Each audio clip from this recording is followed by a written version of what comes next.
Hello tacticians!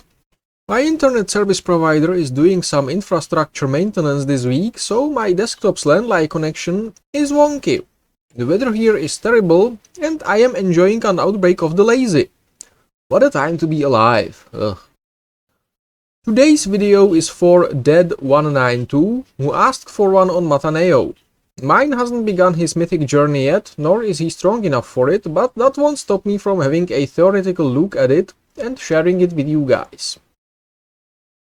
Mission 1. Defeat 3 overwatching enemies with Mataneo in one turn.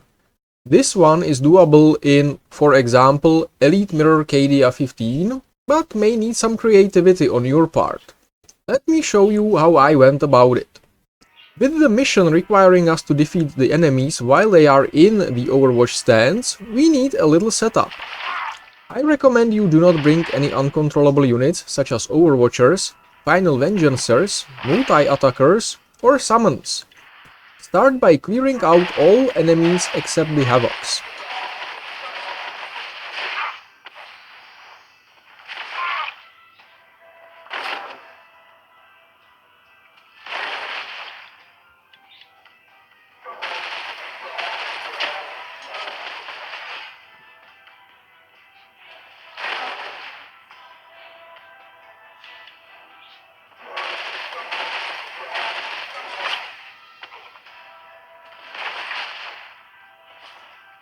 Then make the Havocs clear out all your units except Mataneo, while herding them closer together. Putting your last non-Mataneo unit northeast onto the hex that has 3 high ground hexes in Havoc range worked well for me.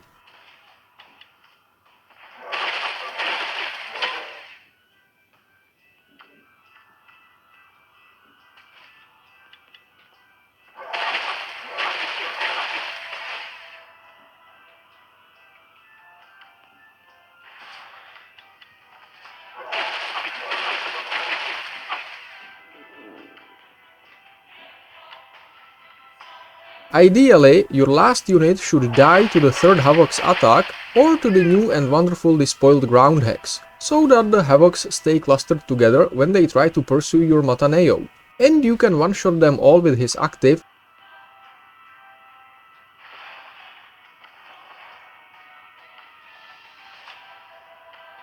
for which he should deal at least 2000 damage with it, apparently, which I don't know what level is. And that's how this mission can be done! Mission 2. Deal 15,000 damage with Mataneo in one turn. I see 2 ways to go about this mission, either by using his active to hit 6 fat enemies in the face at once, or by stacking hits and buffs against a raid boss, or maybe in an arena match, with Mephiston using his active to cause Mataneo to attack again. You'd probably want to bring Vitruvius, Thoriad, and Kalgar as the supports. Dante's passive is great for this on paper, but getting Mataneo to half health for it to trigger properly would be tricky without Nicodemus, and with him you only benefit from the extra hit from Dante for one of the 2 Mataneo's attacks. I think the raid wave would need less investment in Mataneo, but wouldn't want to burn a raid ticket on it, so here's how to do it with active in an onslaught stage. Okay, so in general, the active way to beat Mataneo's second mythic mission, which is to deal 15,000 damage with him in one turn, could be a high-level onslaught with a map open enough that you can bait the enemies to basically produce 6 or however many hits in one turn, and I think this one might work with some setup. This will be complicated by the Tyranids having instinctive behavior, but maybe it can still be worked around, because my logic is that if we put the Tyrannid here and make it accessible by Mataneo's charge, and put Tyrannids on all these other 5 hexes, then that maximizes his damage. So let's see if Dante over here can do that. It may take a few turns of AFKing, but that's fine. Good, good, great. Okay, one more turn and the situation is prepped, I believe.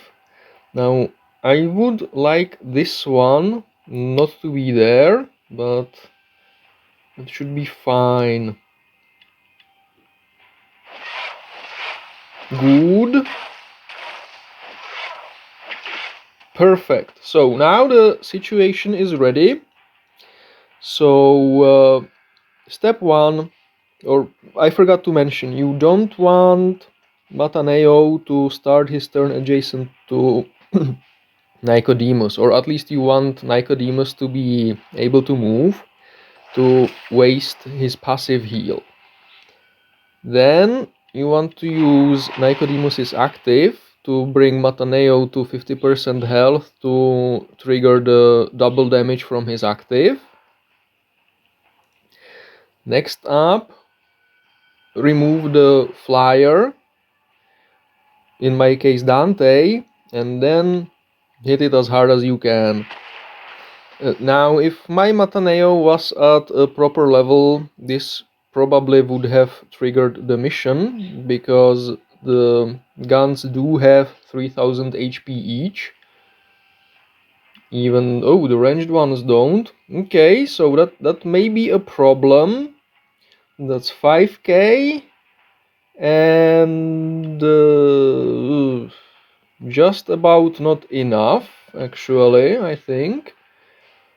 So I would have needed a bigger stage, or just at most one ranged gun around.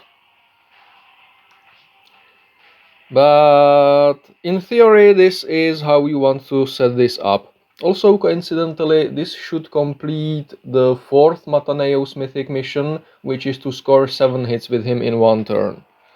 Okay, so normally I would recommend to do this in an arena against big Snotfloga with huge grots, because no armor and they have a big HP pool, but alas, you would have to manage to do that in 8 or so turns, complete with the setup and spawning the grots, because arenas are now time limited. Anyway, I think I waffled on long enough and you get the point, so I'm gonna cut the video here and I'm gonna beat the stage. Bye for now. Mission 3. Summon 200 units with Mataneo. This is clearly best done bouncing around Mirror Octarius 44 with Mataneo, bonking grots left, right and center. At least I hope every time Mataneo calls his two buddies counts. Mission 4. Score 7 hits with Mataneo in one turn. You can try to do this in some sort of an overly complicated manner by hits buffing Mataneo and having him attack again with Mephiston's active, or you can do it very reliably in Mirror Octarius 44 like this. A theoretically more reliable way to do Mataneo's Mythic Mission 4 is in my favorite stage, Mirror Octarius 44, where you can set up like this and give it one more turn. Okay, maybe 2 more turns. Okay, now all you need is bail out with your flyer, in my case Dante, but you can put Bellator there and use anybody else instead of Bellator. And now with Mataneo, you should score 7 hits no problem, because the primary target takes 2 and each of these 5 take 1 physical hit, and that should be 7 total and the mission is done. Mission 5.